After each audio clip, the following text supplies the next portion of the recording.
suis attirée par l'eau, j'aime l'eau. Et au moins ici, je suis seule, juste. Donc nous étions logés dans un hôtel 4 étoiles et c'était tellement trop de luxe qu'après il fallait seulement donner le meilleur de soi-même quoi. Et Johnny c'est quelqu'un de sympa, il parle de moins en moins mais il est très paternel d'ailleurs et c'est quelqu'un qui est très attentionné dans le sens il ne veut pas qu'on manque de quoi que ce soit. Et vu que je suis parfois capricieuse, voilà, côté bouffe, et il est souvent là, oui ça va, qu'est-ce qui se passe pour demander réellement. Et ça fait tellement du bien que tu es dans l'obligation de donner un bon résultat, dans le sens de faire un bon slam et tout, parce que tu t'es dit, ah avec tout ça, ben voilà, j'ai le feu dans ma tête et voilà, faut que ça s'enflamme. Et il est tout voilà avec son pantalon, voilà. Ce que j'ai vu c'est que ses mains étaient plus au service de sa taille qu'au service de la feuille. Toutefois en train de remonter son pantalon, après du coup tu dis, waouh mais quel tableau. Ouais, j'étais là, je l'observais. Mais on sent vraiment qu'il a de l'avenir. D'ailleurs, je peux pas trop parler parce que je viens de le connaître.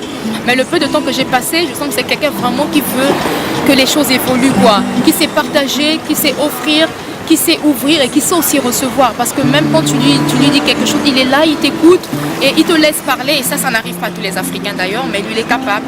Et il a fait et j'ai vraiment apprécié. Voilà. Et le festival Fish, j'ai aimé.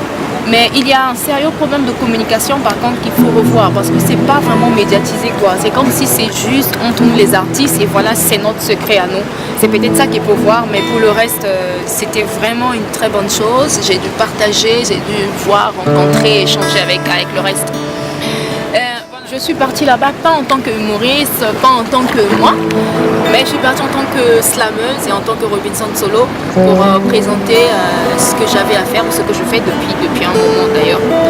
Parce que j'ai débuté dans le slam, c'était en 2008, mais j'ai vraiment commencé à pratiquer en 2009 parce qu'en 2008 c'était juste dans le sens, tu viens, tu dis le texte, mais après tu ne sais pas trop de quoi il s'agit quoi, tu vois, tu es là.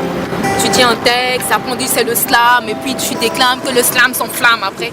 Et c'est au fur et à mesure, c'est comme on dit, c'est en forgeant qu'on devient forgeron. C'est au fur et à mesure que j'ai commencé à découvrir, voilà, c'est ça le slam, voilà, ça se passe comme ça, les rouages, les ateliers d'écriture. Et ça fait de moi cette Robinson Solo qui aujourd'hui est ici. C'est l'ambiance, je vais te dire que l'ambiance, c'est comme si on était fait pour se rencontrer quoi. Bon voilà, c'est comme ce que j'ai dit, le hasard n'existe pas. On s'est vu une fois et après c'est parti. C'est vrai, j'aime beaucoup parler et j'ai peur du silence parce que en fait je me suis rendu compte que les silencieux c'est des gros poignards quoi. Genre quand je te dis quelque chose c'est après ah excuse-moi pardon je n'ai pas fait exprès et tout ça je voulais pas te vexer. Mais en réalité pour ceux qui parlent ils se disent ben, c'est mieux que je me pose d'abord la question si je dois vexer avant de demander pardon. Et du coup ils parlent beaucoup de fois même pour ne rien dire d'important juste pour distraire. Mais après ils se disent que c'est ça quoi voilà. Et après c'est si écœurant parce que pour des gens, tu es une autre personne dans la tête, tout simplement parce qu'ils se disent que tu es passé par un passé tellement épineux que c'est pas vrai que tu sois là devant eux, quoi. Que tu sois là, que tu aies le sourire, que tu aies autant d'énergie. Or, moi, je dis toujours aux gens que chaque instant de notre vie doit nous servir, doit être comme une pierre qui va nous aider à édifier ce qui restera pour nous, comme on dit, notre forteresse de gloire. Dans le sens qu'on est là et c'est avec ça qu'on va faire mûrir tout ce qu'on a en nous quoi. Et c'est ce que moi je fais. Les gens pourront te dire que mais pourquoi tu parles pas de tes bons moments? Parce que j'ai l'impression que c'est pas donné à tout le monde que de se rappeler plus de ces bons moments quand il y en a plus des mauvais qui ont essayé un peu de prendre le dessus quoi. Mais bon, mais voilà, après ça fait de moi cette personne d'aujourd'hui. Il y a par exemple des gens qui se disent que faire du slam c'est juste une distraction. Et aussi d'autres qui se disent que c'est ma passion, mais après finalement il faut qu'on se demande entre passion et distraction qu'est-ce qu'on veut. Ouais. Et même quand on est dans la passion, qu'est-ce qu'on veut? Parce que on voit des gens quand ils sont sur scène, je me dis que le slam, tu vois, même là, on doit sentir un certain degré de mystère. Quand quelqu'un est sur scène, on sent, mais waouh, mais on dirait que c'était pas toi, on portait les gens. Et quand on dit claquer, c'est tout ça claquer. Mais quand tu fais un slam qui est vide, où les gens ne comprennent pas, après on se demande, mais est-ce que ce qu'il dit là c'est vrai? Est-ce que c'est la réalité? Ou il nous montre juste quoi? Pour donner vie au slam ou pour donner une idée au slam, le mieux c'est de passer sur scène et de slammer. C'est là que tu sauras, ben voilà, c'est ça le slam. Parce qu'il existe autant de définitions qu'il existe autant de slammeurs dans le monde. Moi, je te dis par exemple, moi j'ai une parole, je dis le slam, c'est mon passeport pour la liberté. Mais pourtant, je sais bien que c'est de la poésie urbaine aussi. Le slam, par exemple, c'est la liberté d'expression. Mais je me dis, le slam, c'est mon passeport pour la liberté. Ça, je dis par rapport à mon passé, par rapport à ma vie et par rapport à ce que je projette dans le futur. Quand je viens souvent ici, quand j'ai envie de mémoriser mon texte, quand j'ai envie de me concentrer, parce que je suis dans une cour commune, et c'est pas évident de retrouver cette paix qu'on veut, tout ce silence dont on en a besoin pour mémoriser un texte. Donc c'est sur papier, mais après il faudrait que je trouve le rythme, il faudrait que je donne sens à mon texte, que je donne vie à mon texte.